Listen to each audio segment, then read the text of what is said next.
I forget how to do this. All right.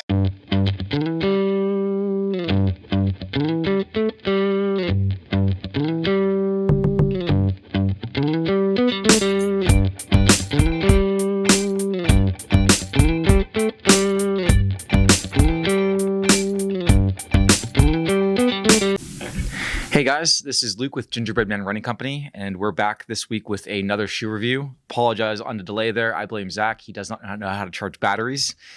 So it's been a little bit, and it's been a requested review.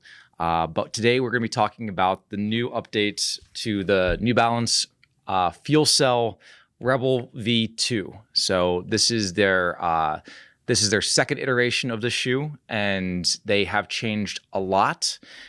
It's been a shoe that many of you have messaged or commented on YouTube or social media asking us to take a dive into it, and it's been getting a lot of love and a lot of looks to a non-classical kind of shoe.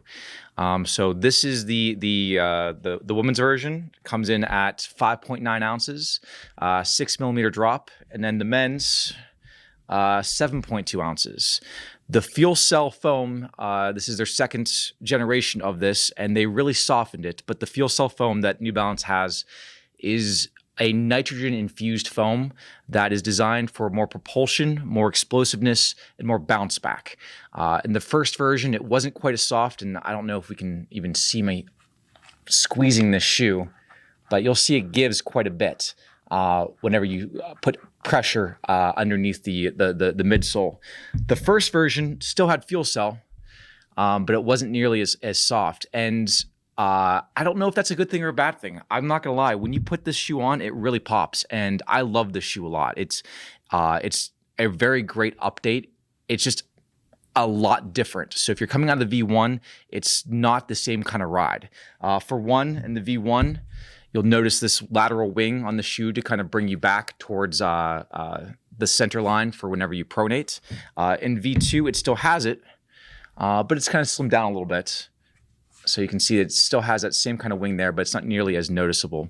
It's got a nice soft landing. They got rid of the, what's this called? Zach, help me out here. Crystal rubber, thank you.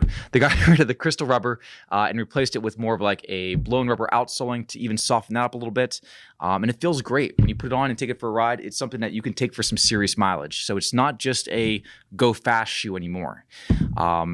I even like what they did with the laces. This asymmetrical lacing was something I was a real big fan of back whenever ASICS tried it on like the Nimbus 13. It didn't go well because customers thought it was a mistake, but it really hugs your foot in the right ways and fits true to size and a very comfortable kind of ride. You can see how it kind of angles down along the instep of your foot. But like I said, all the positives aside, it is very soft. And whenever you start going to this faster up-tempo kind of things, it does kind of deform a little bit.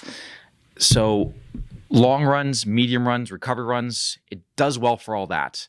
The downside is that it's no longer as snappy of a shoe for your overspeed kind of days, your tempo days, your interval days.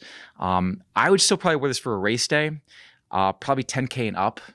Once you get done under that, the pace starts getting a little bit faster. You're putting a lot more force into the ground, and you can kind of feel like your foot wants to go faster than the shoe can kind of handle. It still gives a lot of bounce, and your legs still feel fresh, but it just doesn't kind of handle the pace quite as well.